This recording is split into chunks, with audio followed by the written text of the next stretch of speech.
Yes, welcome back to another episode of the Celtic View Podcast. I'm Ryan Marr, and as ever, I'm joined by our Celtic View editor, Paul Cudahy. And Paul, we've got an exciting weekend of action to look forward to with the women's team this weekend, because it is a title decider coming up. I think that's maybe where we just need to start upon, just to look ahead to, because after winning on Sunday, it's going to be a really exciting week to build up to that, isn't it? Yeah, I mean, I suppose it's the women's equivalent of Helicopter Sunday, that, we're playing Hearts and Rangers are playing Glasgow City, and there's all different permutations of what could happen. All three teams are still in with a chance of winning the title or actually finishing third, so it's going to be a dramatic day, I think. And we saw the brilliant crowd at Celtic Park last week for the Glasgow City game, so I hope this weekend we're playing Hearts that we get a massive crowd again, and it could be a bit of history in the making. Yeah, it's going to be really, really exciting to build up to that. We're going to have a lot more chat about it as well. But Paul, I think we probably need to just touch upon the result on Saturday for the men's team against Rangers. Yeah, unfortunately, I think we will. Look, it just was one of those days where really just wasn't our day at all, was it? I mean, you look back in the match, and in terms of the chances that we created some great opportunities, and if O scores that one straight after the opening goal, then who knows what could have happened. But I mean, really, we can't have too many complaints about what happened, can we? Yeah, it was disappointing. I think, when you look at the stats, we had more possession, and as you say, we did have some good chances, but you just never really felt that it was our game and our day. I think Rangers started strongly, get the early goal, and we never really seemed to get going. And I think the manager had mentioned that even in the second half, he kind of felt that the team had just accepted their fate on the day. That we had a lot of the ball without creating too many opportunities. Matt O'Reilly had a great chance early on. It was the keeper saved well. It's disappointing, in the grand scheme of things, and I saw a lot of fans after the game. This is the one derby that, not that it doesn't matter, they always matter, and we've said it before that you always want to win those games, because you just, it's horrible when you lose. We've won the league, we're on the verge of winning a domestic treble, so the grand scheme of things, it's been a really great season. But at the time when the final whistle goes, it's just a horrible feeling, and it does hurt.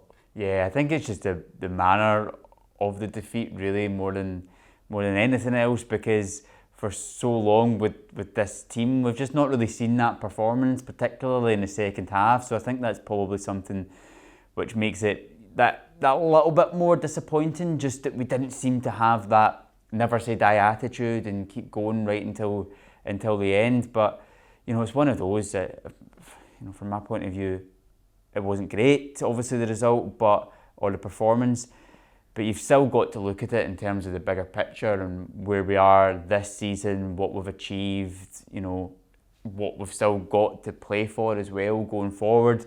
We've got St Mirren at home and this Saturday coming, and then, of course, I think everyone's attention is going to be drawn on the Scottish Cup final as well. So, we can't be too downhearted, and we need to kind of keep striving forward, because we've got plenty to play for. Yeah, I mean, I think, again, Callum McGregor after the game, obviously you could tell how disappointed he was, and he did say, it just shows you what happens in these games if you're not at it, and we were just, I think he said that the team was miles off it, and it was a very honest assessment of how the game had gone. And again, we've got a trophy day to look forward to here when we're, winning the league again, and as you say, the Scottish Cup final at the start of next month, the chance to win our 8th treble. So I think these are positives, but I'm sure from the players' point of view as well, they'll want to make sure they don't feel like that again at the weekend. And there was a lot of chat about bragging rights, which was almost comedic in terms of that's not the main thing that both sets of fans or both clubs really want to be looking back on come over the summer. I think a lot of people who remember the 90s of occasional wins but very few trophies, that you'd rather have well, you don't ever want a defeat, but if it's an occasional defeat and all the trophies, then I think everybody knows what they'd rather have. Yeah, and it's just going to be a case of this weekend of getting back on the horse and at home to St Mirren, and a chance to put some wrongs to right, really, and hopefully come out and put in a really good performance, and then we can just all forget about what happened that weekend. It's also the first opportunity that we've had since winning the league. Obviously we had the game at Tynecastle with the 1,200 fans or 1,400 fans there, then we had the thousands of fans back here, but this is the first home game since becoming champions again, so I think it'll be a great atmosphere. I think it'll be, there'll be a real, as Paul might say, it should have copyrighted that phrase, there's a real buzz about the place, so I think it'll still be a great atmosphere, and as you say, I'm sure the team will be going all out to put on a really good performance in front of a sell-out crowd. And St Mirren themselves have plenty to play for as well. They're still in the hunt for probably fifth, is probably the maximum they'll really be looking for, but if we win the Scottish Cup, then that provides European football. And so far this season, even though in some of the games we've defeated St Mirren 5-1, even here in the cup game and away from home, those games have always actually been really tough. And then of course there was the defeat earlier in the season as well. So I'm sure we'll all be expecting a tough match from St Mirren, because Stephen Robinson's sides always seem to be well organised and always seem to have moments against us. Yeah, I mean they were I think moments away from beating Hearts at the weekend and conceded a late penalty, so they'd have been disappointed, and they've exceeded probably their expectations in finishing the top six. So there's no pressure. They'll come and let most teams play pretty defensively and hope to frustrate us. And the fact that we want to bounce back and get back to winning ways, I'm not sure it's going to help them. I expect and I'm anticipating a strong Celtic victory. Mm-hmm. Yeah. We mentioned the women's team, Paul, at the start. Let's get into that now, because this Sunday is a massive... I mean, I don't think we've ever seen the likes before in Scottish football, in recent history anyway, in recent memory. And in my mind, where three teams can all win the title, and it's so tight at the moment.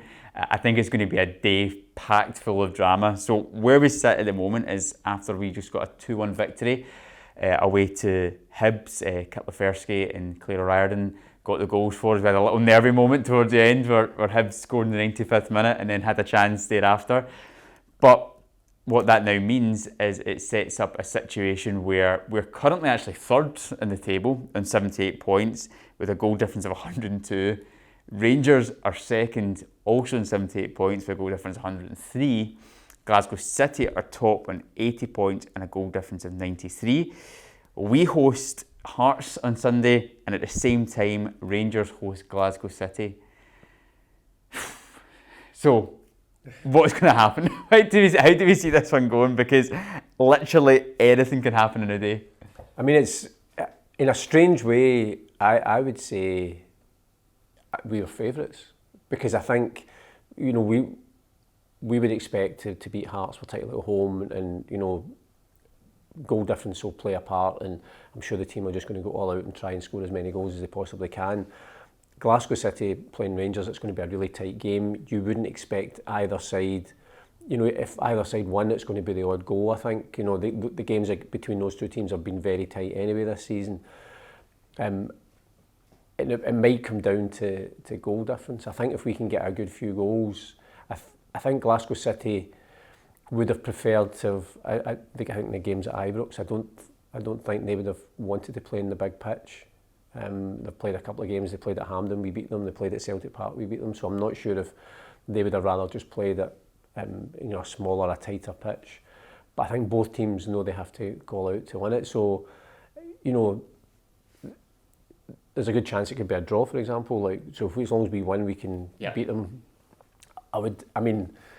My dream scenario is actually for us to win it on goal difference. That would just be so sweet. But yes, that is a situation where, so if Glasgow City and Rangers draw and we win, then we will win the league because we'll have a better goal difference than Glasgow City. Basically, all we need to do, if we win, then no matter what happens in another game, we're at least going to be guaranteed second, which still gets you Champions League football, which at the start of the season I'm sure would have been probably the ambition to get it. But now we're so close, the ambition is going to be to go on and win the title. But it seems like it's going to be a day where everything could possibly happen.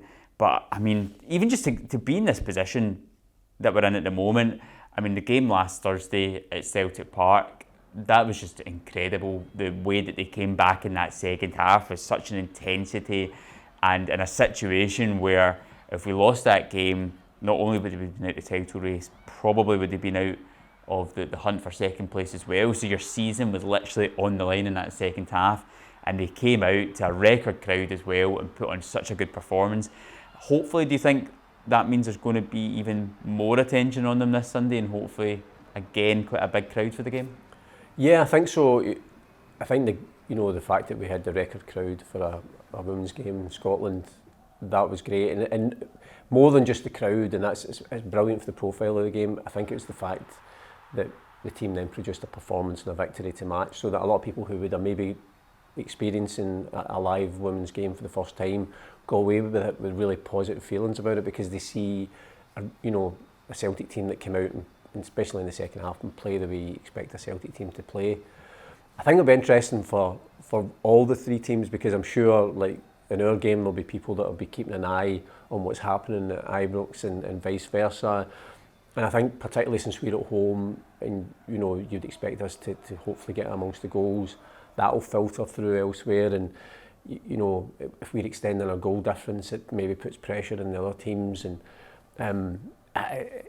it's so hard to call, but I do think we're in quite a strong position going into the weekend. We are in a strong position, and the last few weeks have shown that there's been a couple of games, probably the Hibs game at the weekend, and even thinking back to the weekend before against Partick Thistle, where we got a late winner, where we've shown at times we can wipe the floor with team and score plenty of goals, but also when the going gets tough and we need to find a moment, whether it's late on in a game or whatever it may be, this team can deliver, and I'm praying for them that they can just get it over the line and become champions, because I mean, if they do, what an achievement that would be. I know that's we're kind of jumping ahead there and kind of looking at it from that point of view, but if they were to do it, it would be such an incredible achievement, because both Glasgow City and Rangers are really strong sides. Rangers are the current champions. Glasgow City had won it 13, 14 years in a row. So to break that cycle would just be absolutely incredible, and I'm really hopeful they do it, and I think they will. Yeah, I also think for the profile of our women's team, as I say, I think that it was such a positive thing at Celtic Park last week. A brilliant atmosphere, and the players responded. I think if they can then, if we could, win the league, that's incredible. And then we've also got a Scottish Cup final to look forward to the following week as well, which would then propel us into, a really positive frame of mind for that game. I think the biggest test probably, and again, it's I suppose why all these players want to come and play for Celtic, is can you handle that pressure? Because, on paper, we should beat Hearts, but we've seen the game at the weekend against Hibs, as you mentioned earlier on, the Partick Thistle game, very tight games, because you're getting to that stage where you can't afford a slip up. I think the biggest advantage we've got this week is we've got the whole week to prepare, because we've had a lot of games, so we were playing Sunday, Thursday, Sunday, and that's a lot of demands on the players. There's no time for recovery, so they've got the job done. But this week they'll have a time for rest, a time for recovery, and a time to prepare, so that come Sunday, you would expect them to be ready to go and get the goals, and as you say, fingers crossed that it all works out in our favour. Yeah, and the thing is, it is out with our hands at the moment. If Glasgow City go on and win their game on Sunday against Rangers, they will win the league. But I think as long as we can go out on Sunday, show our best face, put on a really good performance, get a good victory, and what happens. But even if we don't go on and win the league, as you said, we've still got a Scottish Cup final to look forward to, and as long as we're going into that, we get a victory at the weekend, and we've done all that we can, and they know that they've just put everything into it, and maybe if you do fall short, you fall short, but it would still be an incredible season to get Champions League football and then look forward to a cup final where hopefully you can go and win. But it could be a really seismic moment for this women's team, but also for women's football as well, because you see the attention it's getting at this moment in time. The crowd we had last week was incredible. The noise that the fans created was incredible as well. And if you could then follow that up for us to then, if you were managed to win the league title and then if you're to manage to win a Scottish Cup, it could be one of those moments that you look back on and think, that was massive for the game. So yeah, I just hope, I really, really hope they do it. And players are starting to step up. We're seeing new faces. Kitlaferski's been in the goals the last few weeks. I thought Natasha Flint in the game against Glasgow City was brilliant as well, and she's been a recent addition also. So it could be, who knows, this time next week you could be sitting here about someone writing their name in the history books, and fingers crossed. And I think it was interesting, the Women's FA Cup final in England was held on Sunday at Wembley, a sellout crowd. I think it's over 80,000 Wembley holds, which is incredible. And I think the women's game in England is just a wee bit further forward than, in terms of advancement, professionalism, the amount of teams there are, and the coverage they're getting. So I think it's a sign of where the Scottish game is heading, that if you look at what's happened now, and even regular league games in England are getting quite good crowds, and then they put the games on in the main stadiums, and they're getting these big crowds. So you would hope, as I say, we get a decent crowd next Sunday, and then with the cup final against Rangers at Hampden, you're really hoping for a big crowd for that as well, because, as I say, I think when people actually go and watch the games, I think they're pleasantly surprised, because actually the quality of the football on offer, and the chance to go and see a Celtic team winning a trophy at Hampden, you don't want to miss that opportunity. Yeah. Well, good luck to the girls this Sunday. Let's hope they can do it. And yeah, definitely, if you can get yourself down to support the girls, then we've seen all season and the last few years as well, anytime we get a big crowd, particularly when they have the games at Celtic Park, anytime there's a big crowd, they usually step up. So let's hope it's the same this Sunday as well.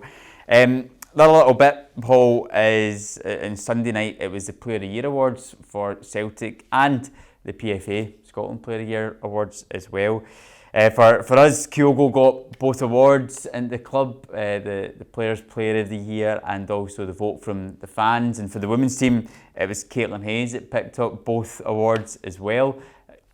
Were you happy with those results? I suppose it could have, particularly in the men's team, it could have really been any of them, but Caitlin Hayes as well, she's even shown in recent weeks just how influential she is. Yeah, I mean, actually, when I voted for Greg Taylor actually for the Player of the Year. I just think he's an exceptional season. But as you say, you can't argue, with a guy that scored 30 goals for us, and just the phenomenal amount of work he does. And I always think it's interesting that when you watch the game and you have fans who have certain favourites, and there'll be certain moments that make you choose a certain player. I always think it's interesting when the players then reflect what the majority of fans thought, because they're seeing what's happening day in, day out in the training ground, and the fact that they chose Kyogo as well tells you everything that you need to know about what they, how much they appreciate what he does as well.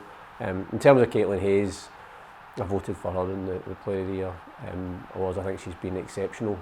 It was interesting the other day, I saw there was a couple of people saying that, because I think she's eligible to play for Ireland. Right. And England as well, obviously. But I think her performances this season would merit a call-up.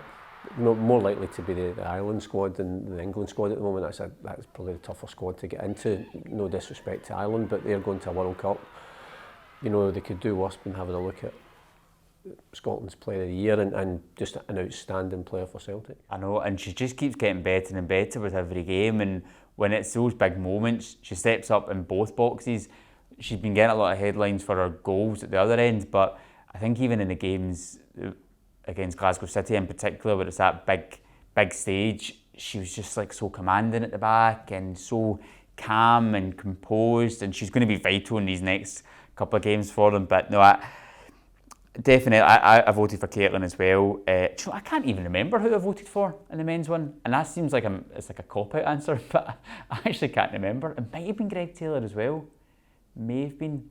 I just think he's been so influential in the team, Greg, this season. He's been such a massive part. But yeah, when you've got someone who scores 30 goals, it's difficult to then not give them your vote as well. But and as you said, if the players are voting for him, the players just seem to absolutely love Kyogo, because they're always forcing him up to the front to do his little dance at the end, and I think they just all absolutely love playing with him. And I think he's one of those players as well that you're watching play at the moment, and you know that in years to come, when he eventually leaves the club, that you're going to remember him as like one of the kind of icons of this generation. So yeah, hopefully a few more goals to come for Kyogo between now and the end of the season. Jota got goal of the season for his goal against Rangers.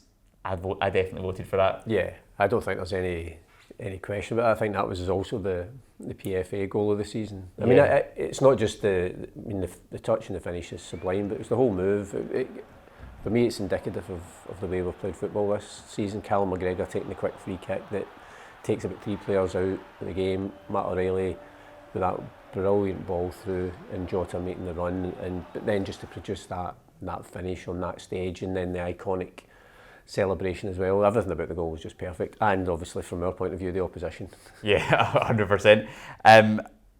It was great actually to win the PFA one as well, because the only other goal that was part of that list that I thought might have rivaled it was the goal Stephen Humphreys for Hearts. Do you remember that one from inside his own half? So I thought that may have kind of rivaled Jota's one, but I'm really glad that he won it. But yeah, you could just sit back and watch that goal and repeat constantly. It's even in the titles for our podcast as well, because you just need to get it in there as often as you can. The other 2 awards on the night for the players were Matt O'Reilly got Young Player of the Year, and Ben Summers got Academy Player of the Year as well.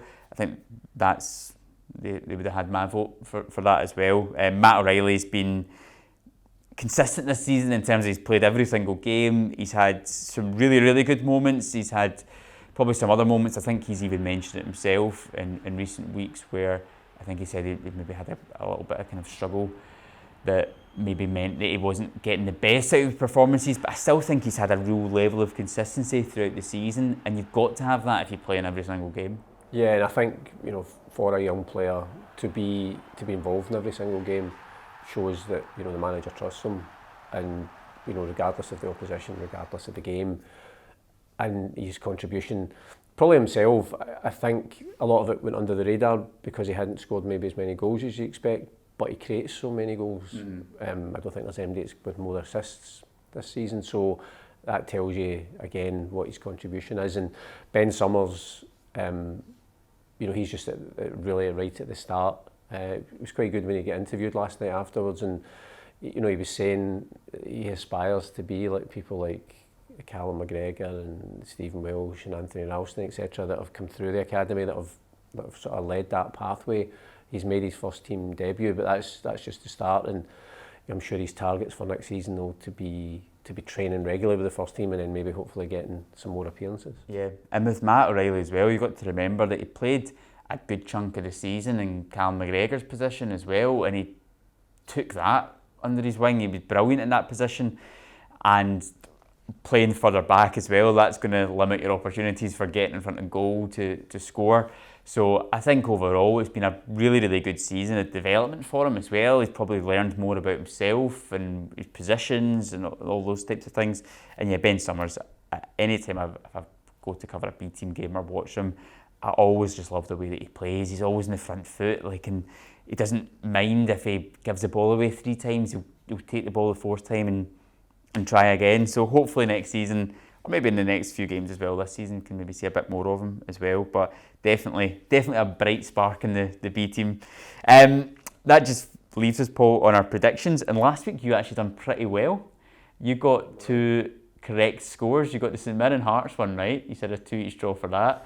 And then you got another one right as well. It was I think it might have been was it the women's game? I can't remember what one it was, but you got 2 results right anyway. So you got 7 points last week, and I only got 2. So I'm now 13 points behind you in the standings, which with only a few weeks left to go, it might be a little bit insurmountable unless I get some incredible Does that mean I'm in the running for the bragging rights for the summer then? Yeah, I think I said bragging rights weren't that important, but yes, unless I can somehow manage to turn this around very quickly, then the title is going back to your home this summer. But we've got 7 more games this week, and we've got a couple in the Champions League. We're recording this before those games take place. So the first one's on Tuesday night, Inter Milan against AC Milan. I think Inter Milan should have had the game out of sight in the first leg. I mean, I think they'll go for 1 each. Okay, I'm going to go for an Inter win, but I think AC Milan might, obviously they need to go for it, so they might get a goal. So I'm going to say 2-1 to Inter in that one. And then the game on Wednesday night is Man City against Real Madrid, which is on at a knife edge at 1 each at the moment. I'm going to go for City. I think 2-1 for Manchester City. I honestly do not know. Like, the Real Madrid are just always that team that in Europe seem to get the job done.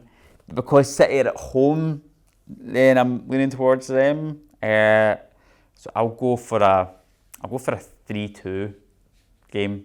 Lots of goals in it. Another game on Friday night is Partick Thistle against Ayr in the playoffs match. Thistle got an amazing result over the 2 legs against Queen's Park, and I think they just seem to be hitting form at the moment, Partick Thistle. So I think they'll win that game 2-0. Yeah, I think they've got the momentum, and Ayr have obviously got fewer games to play in the playoff round, but I think the fact that Thistle have just kept going, I think that'll actually help them. So I'm going to go 3-1 on the night. Yes. And then on the weekend, Saturday's action. One game in the Premiership, which is interesting. At the bottom of the table is Kilmarnock at home to St Johnstone. Wow, that's a thriller. It's getting 0-0 written all over it, isn't it? I'm going to go 0-0. Going to go 0-0? Yeah, you can't say it's got 0-0 written all over it and not go for it. I'm going to go for a Kilmarnock win in that one, 2-0, just home form. Then our game at home to St Mirren. 5-0. 5-0, take that. Yeah, I think we'll come out and I think it might be 3-0. I think St Mirren always kind of pose a little question for periods of games anyway. So I'll go for 3-0 on that one. And then the last 2 games, we'll start off then. What one? Our game against Hearts or the Rangers Glasgow City Women? What one do you want to predict first? So I'll give you the 2 predictions. Yep. So I think Rangers will win 2-1. I think we'll win 4-0 and pip them by 2 goals. I don't know what's going to happen. I just don't know. I don't think Glasgow City are going to win. It could be a draw, but then, recently Glasgow City, they've lost against us. I think they lose against Rangers as well. So, yeah, I might just go for I think Rangers might win that game 1-0, and then we'll get a 3-0 victory. Would that be the same then? It would be 2 goals we won it by? So we've both got them winning by 2 goals? Take that with me. No, you'd be 3. You'd be 1. 1 goal? Yeah, 1 goal. That would be even sweeter, actually. 90th minute. Winner. Caitlin Hayes. That's exactly what's going to happen. 1-0 Rangers and Caitlin Hayes 90th minute winner to make it 3-0 and we lift the title. Oh, that'd be sweet, wouldn't it? That'd be amazing.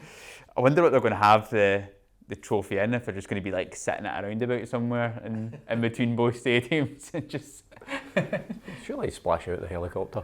Even if it's just like it's not travelling that far, you might as well. Oh, hopefully, that'd be amazing for sitting here next week with a title. Yes, thanks very much for joining us again. Thank you very much for listening, and definitely, if you can, on Sunday, get yourself down, support the girls. They'll need all your support you can give them, and hopefully that we're sitting here next week with a title for the women's team. But yeah, thank you very much for joining us again, and do join us again next week. Hail, hail.